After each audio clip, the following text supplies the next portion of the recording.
Hello নমস্কার, আনিতাস flavour ফাইন্ডে আপনারা সবাইকে স্বাগত জানাই। ফার্স্ট আমি ক্লিয়ার করে দিচ্ছি কি এটা একটা এমব্রয়ডারি মেশিন নয়, একদমই সাধারণ সেলাই মেশিন যেটা দিয়ে আমরা কাপড় সেলাই করি। আজকের টপিক এমব্রয়ডারি উপরে। আর এমব্রয়ডারি করতে সময় আমরা এমব্রয়ডারি প্লেটের দরকার পড়ে বা আমরা মেশিনের যে দাঁত আছে ওইটা বের করে নিতে হয়। দাঁত বের না করলে আপনারা যে এমব্রয়ডারি ফ্রেম আছে ওইটা ভালো করে মুভ করতে পারবে না, আর যে সুতোগুলি আছে ওইটা দাঁতের মধ্যে আটকে যাবে। আর দাঁত বের করতে হলে আমরা বড় স্ক্রু ড্রাইভারের দরকার পড়বে আর একটা ছোট স্ক্রু ড্রাইভারের দরকার পড়বে। এখানে আমি ভিতরে দাঁতটা আমি খুলবো না, শুধু আপনাদেরকে দেখাচ্ছি আর কত অসুবিধা করতে হয়। এখন আর এইসব অসুবিধা আর করতে হবে না, একদমই সহজে দেখিয়ে দেব কিভাবে আমরা এমব্রয়ডারি করে নিতে পারবো। আজকে আমাদের না দাঁত বের করতে হবে না এমব্রয়ডারি প্লেটের দরকার পড়বে। এখানে একটাই জিনিস খুলতে হবে, এটা হলো মেশিনের চাপ। আমি মেশিনের চাপটা খুলে নিচ্ছি। আর এই দেখুন আমি শুধু এখানে মেশিনের চাপ খুলেছি।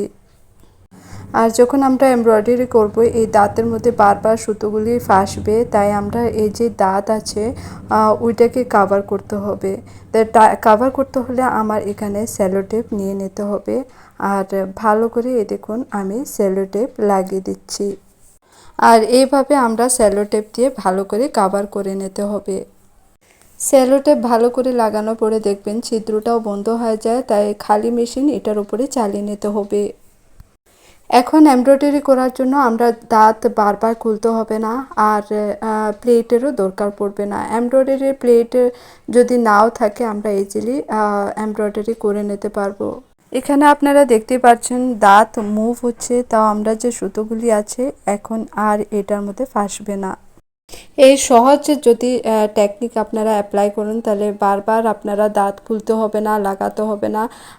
এখন কাপড় সেলাই করতে সময় আপনারা সেলো টেপ খুলে নেবেন আর এমব্রয়ডারি করতে সময় সেলো টেপ লাগিয়ে দেবেন। মেশিনে সবসময় তেল দিয়ে রাখবেন। মেশিনটা মানে লুব্রিকেন্ট থাকতে হবে, ফ্লেক্সিবল থাকতে হবে। এখানে আমি সুতো লাগানো দেখাচ্ছি, আর এই যে স্ক্রু আছে একটু ঢিলা ছেড়ে দেব। স্ক্রু যদি বেশি টাইট থাকে তাহলে সিল্কের সুতো ভেঙে যাওয়ার ভয় থাকে আর বারবার ভাঙবে। এমব্রয়ডারি করতে সময় যে সুতো আছে এটা ইজিলি পাস হতে হবে। আর এখানে আমি ফুল আগে থেকে ড্র করে রেখেছি। ফ্রেমের যে কাপড় আছে ওইটা টাইট থাকতে হবে, একদমই আমি টাইট করে রেখেছি। ফার্স্ট আমি ফ্লাওয়ারের আউটলাইন রান সেলাই দিয়ে দেব। ফার্স্টে আমরা রান সেলাই দিয়ে ব্যাকওয়ার্ড অ্যান্ড ফরওয়ার্ড মুভ করাটা শিখি, তারপরে গিয়ে আমরা ফ্লাওয়ার বানানোটা ইজি হয়ে যায়। যদি আমার চ্যানেলে প্রথমবার ভিজিট করেছেন আর এখনও সাবস্ক্রাইব করেননি তাহলে একটা লাইক আর সাবস্ক্রাইব করতে ভুলবেন না। সাবস্ক্রাইব করে পাশে রাখা বেল আইকনকে প্রেস করে অল অপশনকেও প্রেস করে দেবেন, যাতে আমার অল নোটিফিকেশন আপনার কাছে আসতে পারে।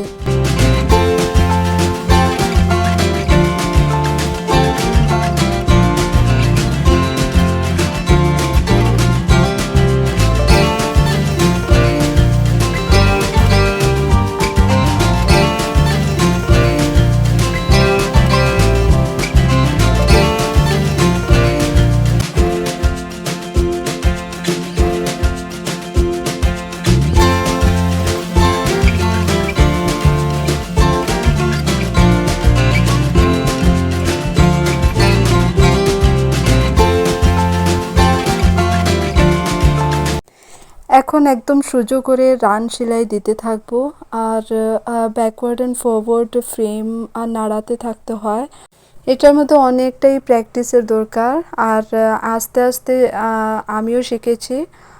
অনেকটা প্র্যাকটিসের দরকার, আর সোজা রান সেলাই দেওয়ার অনেক চেষ্টা করতে হয়। রান এমব্রয়ডারি করতে সময় আপনারা চেষ্টা করবেন কি ফাঁকা রাখবেন না, একদমই ঘন ঘন করে ক্লোজ করে রান সেলাই দিতে থাকবেন। আর এই ধরনের ছোট ছোট টিপসগুলিকে ফলো করলে আপনারা এমব্রয়ডারি করাটাই একদম ইজি হয়ে যাবে। এটা একদমই নর্মাল সেলাই মেশিন, আর দেখুন কত সহজে আমি এমব্রয়ডারি করে ফেলছি।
এখন এটার ভিতরে আমি ইয়েলো সুতো দিয়ে শেড করাটা দেখাবো, কিভাবে আমরা শেড করতে হবে।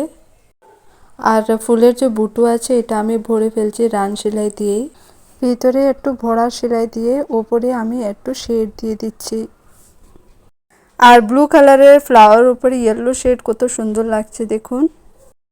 এখন আমি প্রত্যেকটা প্যাটেলের উপরে ইয়েলো শেড দিয়ে দেব। কমেন্টের মাধ্যমে আমাকে অবশ্যই জানিয়ে দেবেন আমার এই টিপসগুলি আপনারা কেমন লেগেছে। আর যদি ভালো লেগে থাকে তাহলে আমি এমব্রয়ডারি উপরে আরও ভিডিও দিতে থাকবো।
যদি আমার ভিডিও আপনারা ভালো লেগে থাকে বা একটু ইউজফুল লাগে তাহলে লাইক শেয়ার ও সাবস্ক্রাইব করতে ভুলবেন না। আবারই দেখা হবে নেক্সট ভিডিওতে। Thank you for watching my video. Stay safe and happy till then, bye by.